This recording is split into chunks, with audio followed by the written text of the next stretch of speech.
시간 하나님께서 우리 주신 말씀 함께 봅니다. 사사기 6장 11절에서 16절 말씀입니다. 구약성경 369면입니다. 여호와의 사자가 아비에셀 사람 여호아스에게 속한 오브라에 이르러 상수리 나무 아래에 앉으니라. 마침 요아스의 아들 기드온이 미디안 사람에게 알리지 아니하여 밀을 포도주 틀에서 타작하더니 여호와의 사자가 기드온에게 나타나 이르되 큰 용사여 여호와께서 너와 함께 계시도다 하매 기드온이 그에게 대답하되 오 나의 주여 여호와께서 우리와 함께 계시면 어찌하여 이 모든 일이 우리에게 일어났나이까. 또 우리 조상들이 일찍이 우리에게 이르기를 여호와께서 우리를 애굽에서 올라오게 하신 것이 아니냐 한 그 모든 이적이 어디 있나이까.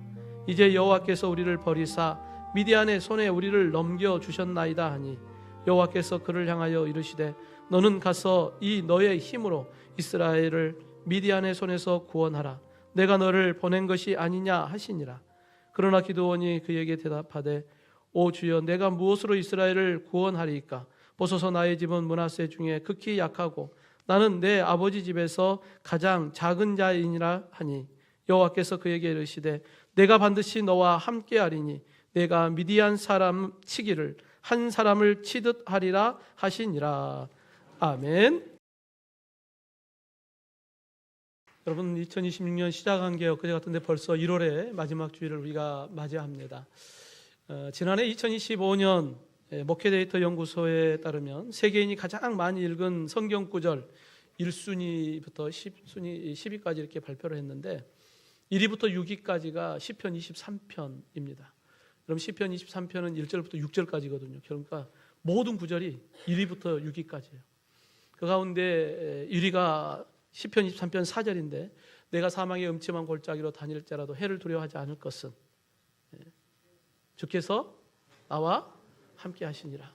주의 지팡이와 막대기가 나를 안위하시나이다 라고 하는 그 구절이 전 세계에서 가장 많은 분들이 읽었던 구절이라고 해요. 여러분 이 구절을 보면 얼마나 힘들고 어려웠을까.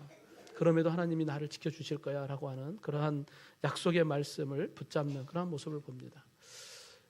그러면 지난해 우리나라 사람들이 가장 좋아하는 성경 구절이 1위가 뭘까? 빌립보서 4장 6절에 아무것도 염려하지 말라. 다만 모든 일에 기도와 간구로 너희 구할 것을 감사함으로 하나님께 아뢰라. 지난해도 이제 우리가 하나님 앞에 기도하면서 하나님의 도우심을 구하는 그러한 우리나라 성도님들의 모습도 생각을 해봅니다. 제가 좋아하는 구절이 우리나라의 10위 가운데 9위더라고요. 여호수아 1장 9절 말씀. 강하고 담대하라. 두려워하지 말라. 놀라지 말라. 내가 어디로 가든지 내 하나님 여호와께서 너와 항상 함께 하십니다. 제가 좋아하는 구절입니다. 여러분도 각자 좋아하는 성경 구절 있으시죠? 있잖아요. 저는 애우냐고 물어보는 게 아니에요. 있죠? 라고 물어봅니다. 여러분 성경 구절 한 구절 한 구절 여러분이 내 마음에 품고 있는 그 구절들이 여러분에게 큰 힘이 되고 능력이 됩니다. 시편 119편 109절의 주의 말씀은 내 발에 등이요 내 길에 빛이니라. 여러분 이 말씀은 하나님께서 우리에게 말씀을 주시는데 그 말씀이 앞으로 내가 가는 모든 길을 다 알려준다 그걸 이야기하는 게 아니에요. 내 발에 등이요. 여러분 내 발에 등은 멀리 비치는 게 아니라 앞만 붙이는 거예요. 그러니까 잠시 잠깐 내가 갈 길, 내가 잘못된 길, 넘어질 길 이러한 길을 가지 않도록만 비추는 정도.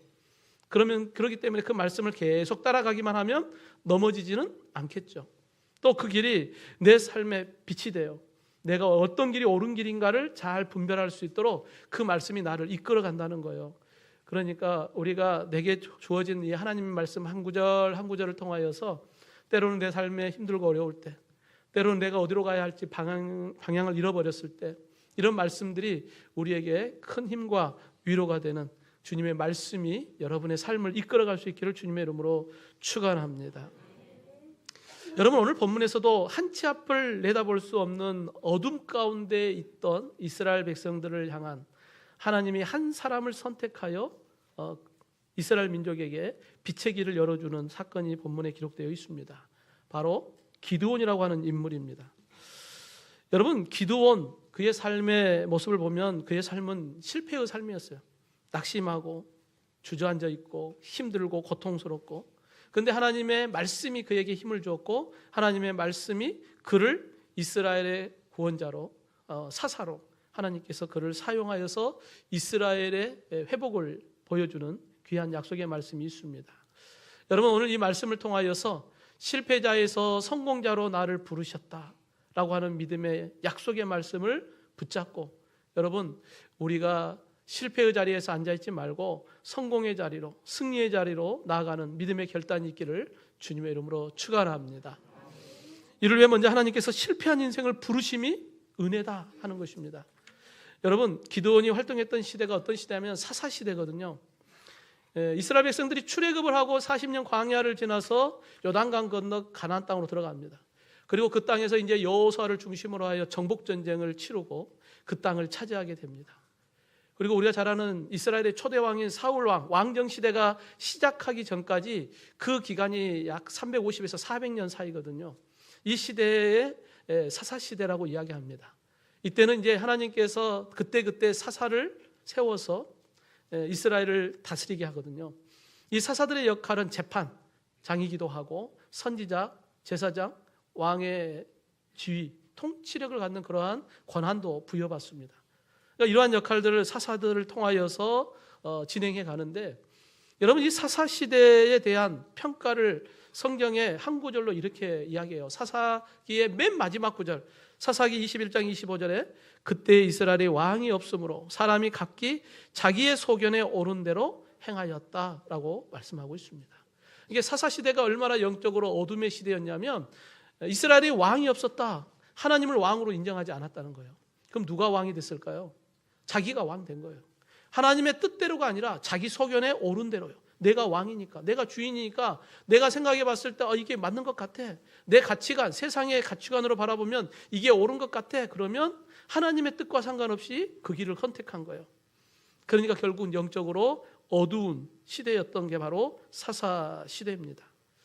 그때마다 하나님을 떠난 이스라엘 백성들을 하나님께서 무섭게 심판합니다. 주변 국가였던 이방 민족을 하나님의 심판의 도구로 사용해서 이스라엘 백성들을 징계하죠. 그때마다 이스라엘 백성들은 고통 가운데 하나님께 또 부르짖어 회개하며 도움을 구합니다. 그러면 또 하나님께서 용서해 주셔요. 그런데 이 일이 계속 반복되는 게 바로 사사기의 내용입니다. 오늘 본문에 등장하는 기드온이 활동했던 때 사사기 6장 1절에 보면 이스라엘 자손이 또 여호와의 목전에 악을 행하였다. 또 앞에도 행하였고 또 다시 또 이게 반복되는 거예요. 여호와께서 7년 동안 그들을 미디안의 손에 넘겨주었다라고 말씀하고 있습니다. 하나님 앞에 악을 또 행하니까 하나님께서 또 이방 민족 미디안 족속을 들어서 하나님께서 7년 동안 이스라엘을 고통으로 징계로 하나님께서 그 죄값을 지불하게 만들어요. 여러분, 하나님을 나의 왕, 나의 주로 섬기지 않는 것, 이게 바로 죄거든요. 죄는 반드시 무엇이 따라올까요? 죄의 형벌이 따라오는 거예요. 죄의 싹은 사망이요. 죄를 지으면 죄의 형벌인 사망이 따라오거든요. 그러니까 하나님을 버리고 자기가 왕되고 자기가 주인 되어서 옳은 소견, 악한 길을 가니까 그 죄로 인하여 죄의 형벌이 따라오는 거예요. 바로 미디언이라고 하는 하나님의 그 심판의 도구를 통하여서 이스라엘에게 고난이 찾아옵니다. 미디안의 침략과 약탈이 시작되면 이들은 산에 숨어요. 웅덩이나 굴이나 산성을 만들어 놓고 그곳에 숨어 있습니다. 미디안 족속이 다 떠날 때까지 거기에 두려워하며 숨어 있거든요. 뿐만 아니라 이스라엘 백성들이 부지런히 농사 짓고 이제 곡식 좀 걷어보려고 하면 또 이들이 쳐들어오는 거예요. 그래서 싹 쓸어가는 거예요. 소나 양이나 낙이나 모든 짐승 가축까지도 싹 쓸고 가는 거예요. 마치 메뚜기 떼가 밀고 오면 남아있는 것 없듯이 싹 쓸어가듯이 이와 같은 고난이 이스라엘 백성들에게 찾아옵니다. 몇 년 동안요? 몇 년요? 7년. 여러분, 7이라고 하는 숫자는 완전수거든요. 하나님의 완전한 심판을 의미합니다. 여러분, 하나님이 심판하면 어느 누구도 막을 자가 없는 거예요. 하나님의 무서운 심판을 누가 막을 수 있겠습니까? 이와 같이 암흑의 때 하나님께서는 한 사람을 찾으시죠. 바로 기드온입니다. 오늘 보면 11절 말씀에 보면 여호와의 사자가 아비에셀 사람 요아스에게 속한 오브라에 이르되 상수리 나무 아래에 앉으니라. 마침 요아스의 아들 기드온이 미디안 사람에게 알리지 아니하려 밀을 포도주 틀에서 타작하더니라고 말씀하죠. 여러분, 하나님께서 찾아온 이 기드온이라고 하는 인물은 어떤 인물이었을까?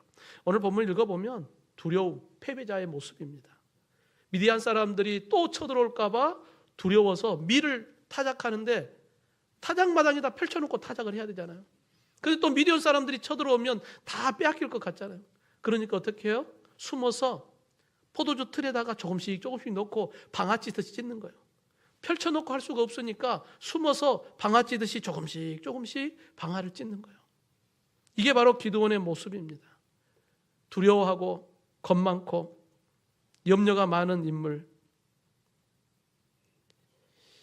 여러분, 기드온이라고 하는 인물은 스스로 자기를 생각할 때도 본문 15절에 보면 그러나 기드온이 그에게 대답하되 오 주여 내가 무엇으로 이스라엘을 구원하리까? 보소서 나의 집은 므낫세 중에 극히 약하고 나는 내 아버지 집에서 가장 작은 자입니다 라고 하는 고백을 해요. 하나님의 부르심 앞에 스스로 자기 자신을 뭐라고 생각하냐면, 하나님, 이스라엘에 12지파가 있는데 그 가운데 우리 지파 가장 작은 지파 아닙니까? 그 가운데 우리 집 제일 작거든요. 우리 집 별로 영향력 없고 아무 능력 없는 게 바로 우리 집 아닙니까?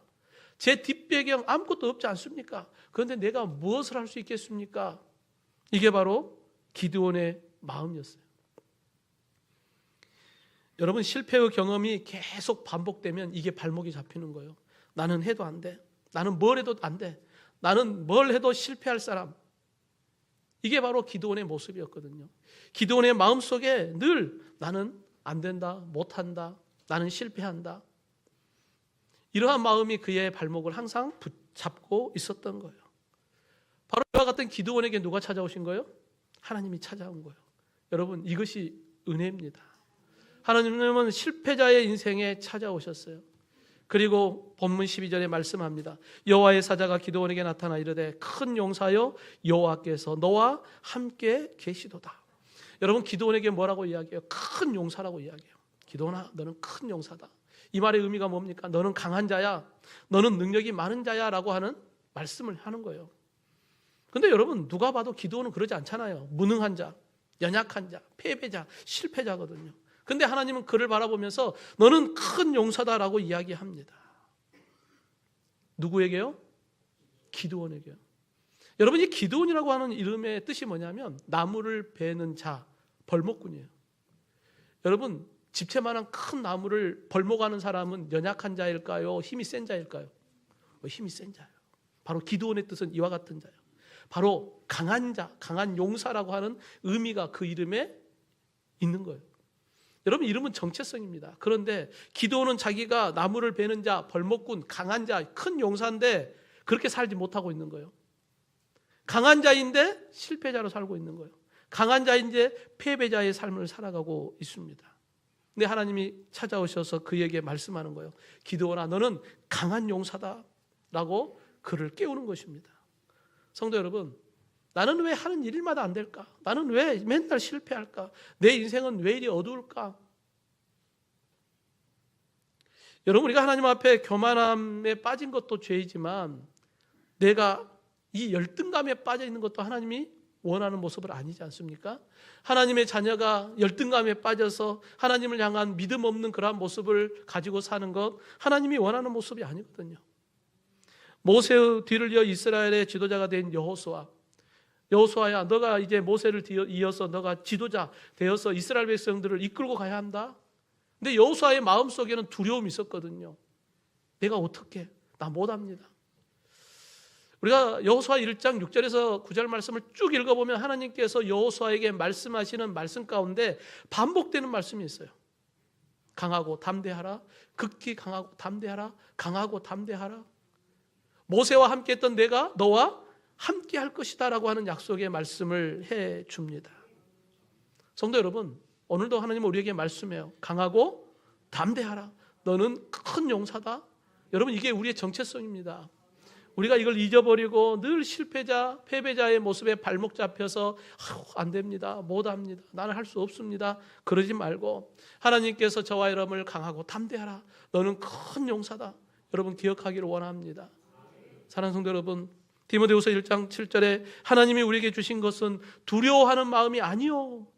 하나님이 주신 마음은 두려워하는 마음이 아니래요. 그러면 두려워하는 마음은 누가 주는 거예요? 마귀가 주는 거예요. 사단이 주는 것입니다. 하나님은 우리에게 그러한 마음 갖기를 원하는 게 아니에요. 실패를 떨쳐버리고 일어나서 성공의 자리로, 패배의 자리에서 일어나서 승리의 자리로 나아가기를 원합니다.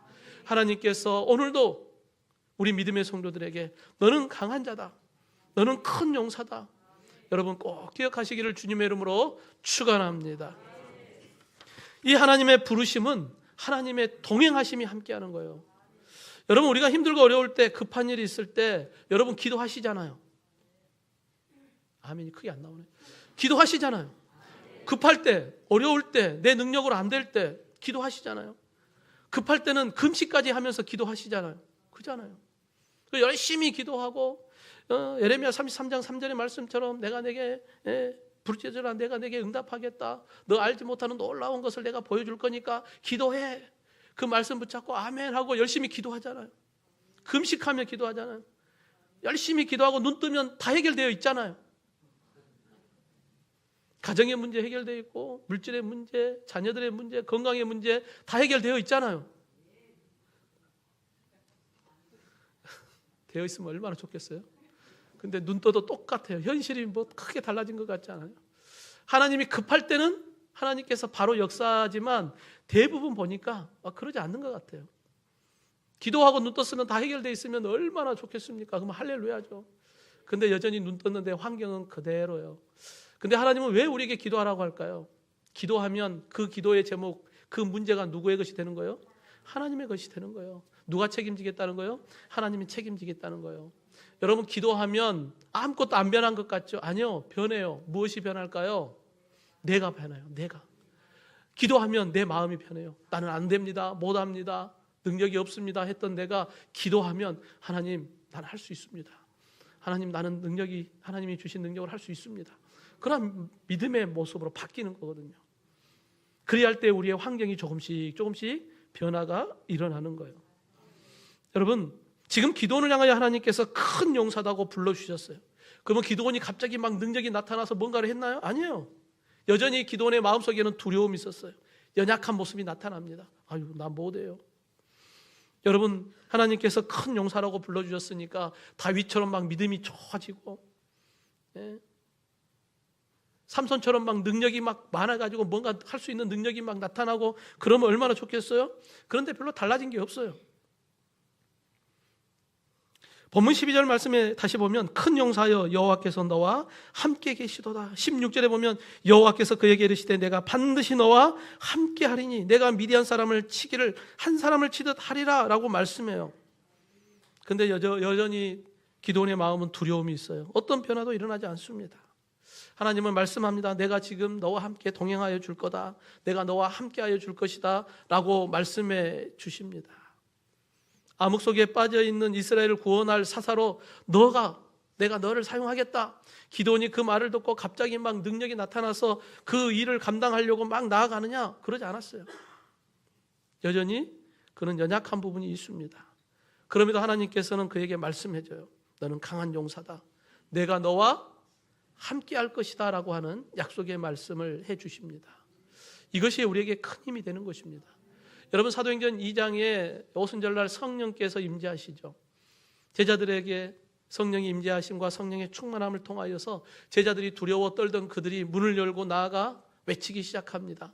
너희들이 십자가에 못 박아 죽였던 그 예수가 하나님이 우리에게 약속해 주셨던 주 그리스도시다 라고 하는 복음을 선포하기 시작합니다. 그때 그 말을 들었던 유대인들의 마음의 찔림으로 우리가 어찌할꼬, 그들이 예수님을 영접하고 회개하며 3,000명, 5,000명 날마다 믿는 자가 더하는 놀라운 변화의 역사가 일어나게 됩니다.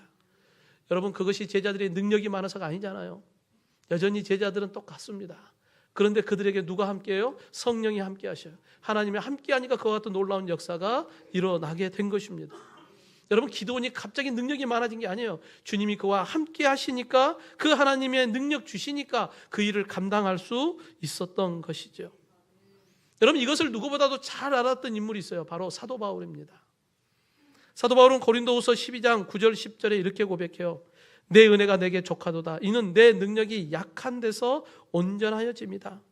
이는 그리스도의 능력이 내게 머물게 하려 합니다. 내가 약한 그때에 강함이라. 내가 약할 때 누구를 의지할까요? 하나님을 의지하게 되어 있거든요. 내가 강하면 내가 하는 거예요. 내가 능력이 많으면 내가 해요. 그러면 하나님 필요 없는 거예요.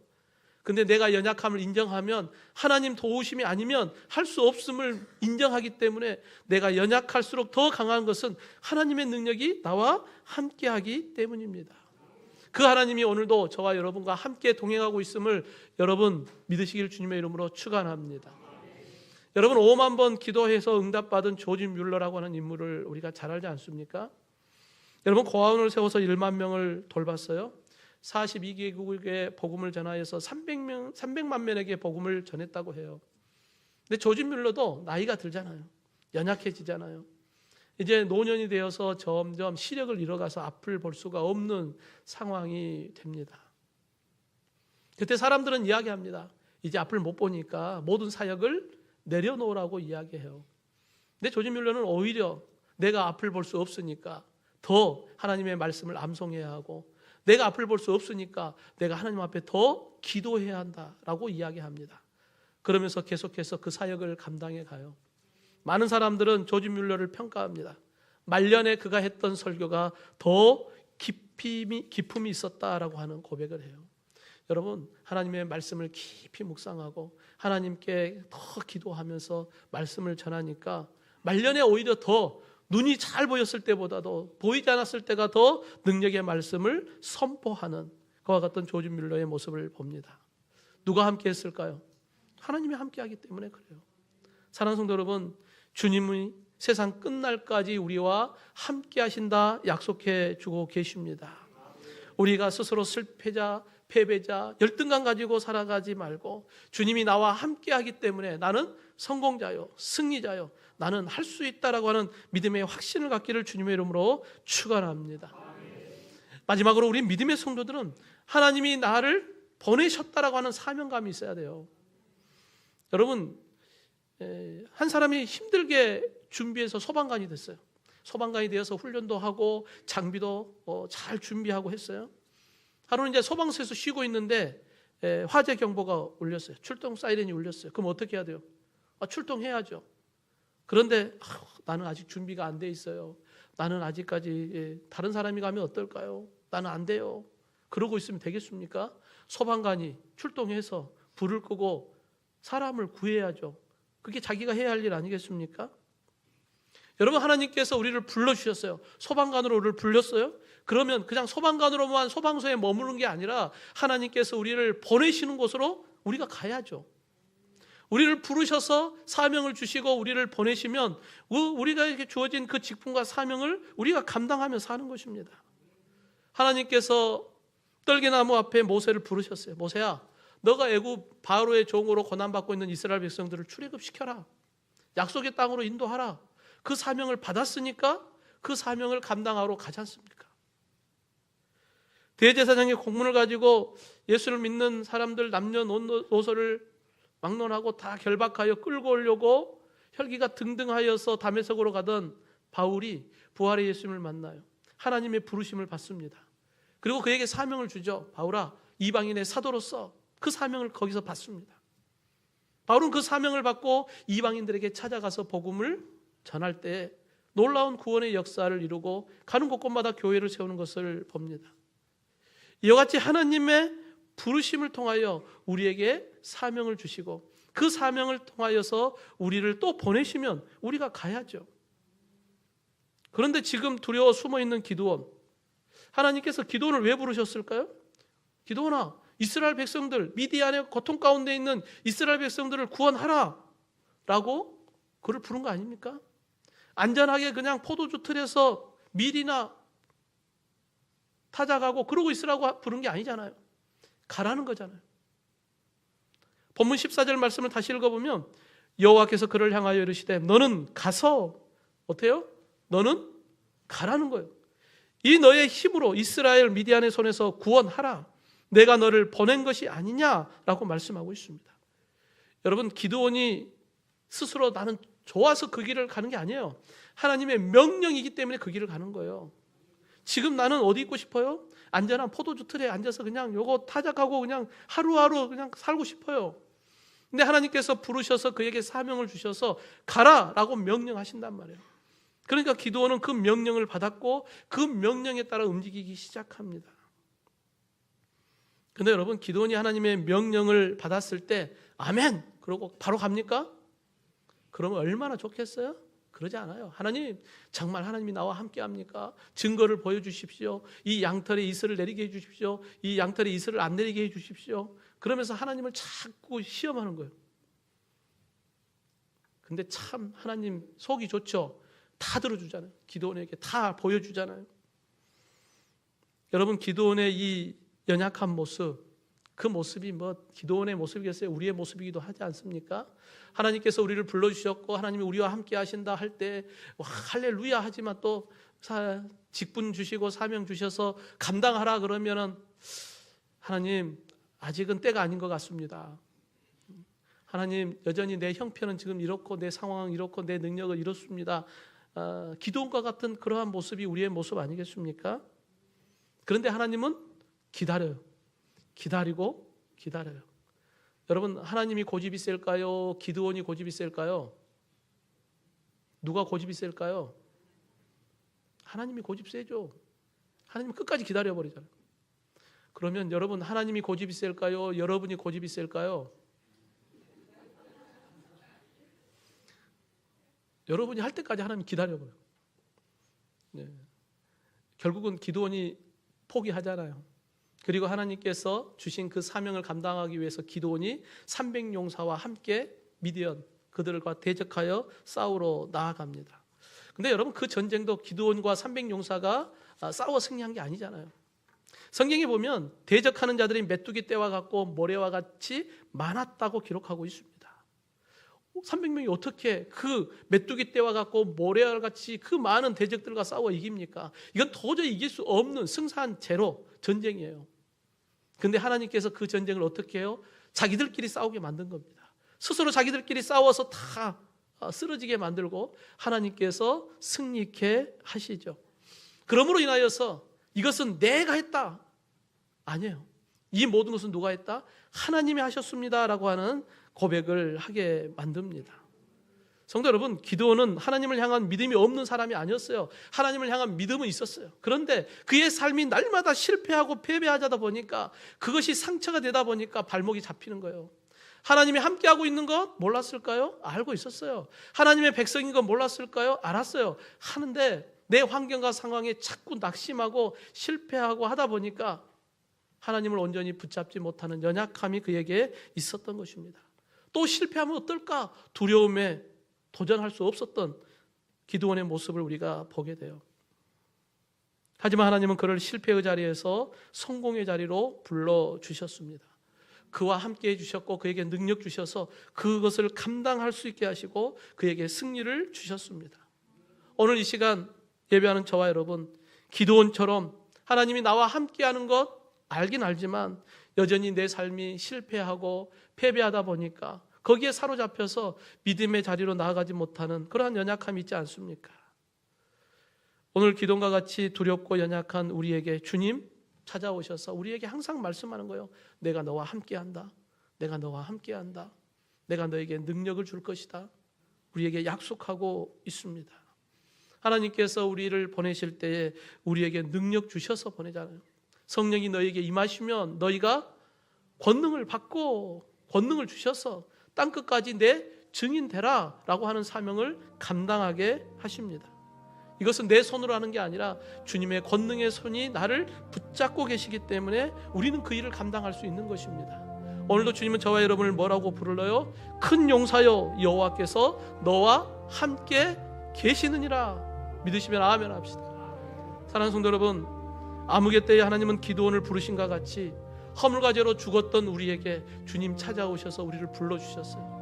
예수 그리스도 안에서 하나님의 자녀가 되게 해주셨고 하나님의 능력을 우리에게 주셨습니다. 우리가 이 땅에 사는 날 동안 실패자, 패배자로 묶여버리지 말고 주님의 능력 안에서 성공자로, 승리자로 내게 주어진 사명을 잘 감당함으로 하나님의 뜻을 이루어가는 저와 여러분이 되기를 주님의 이름으로 축원합니다.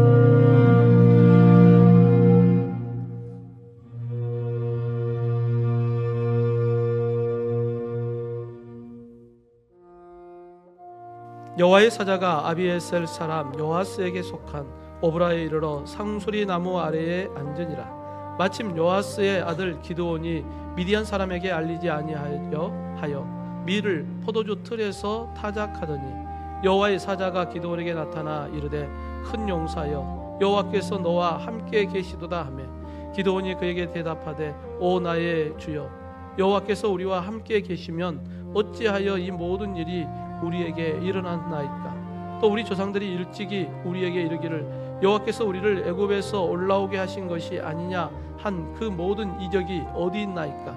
이제 여호와께서 우리를 버리사 미디안의 손에 우리를 넘겨 주셨나이다 하니 여호와께서 그를 향하여 이르시되 너는 가서 이 너의 힘으로 이스라엘을 미디안의 손에서 구원하라. 내가 너를 보낸 것이 아니냐 하시니라. 그러나 기드온이 그에게 대답하되 오 주여 내가 무엇으로 이스라엘을 구원하리이까. 보소서 나의 집은 므낫세 중에 극히 약하고 나는 내 아버지 집에서 가장 작은 자이니라 하니 여호와께서 그에게 이르시되 내가 반드시 너와 함께하리니 내가 미디안 사람 치기를 한 사람을 치듯 하리라 하시니라.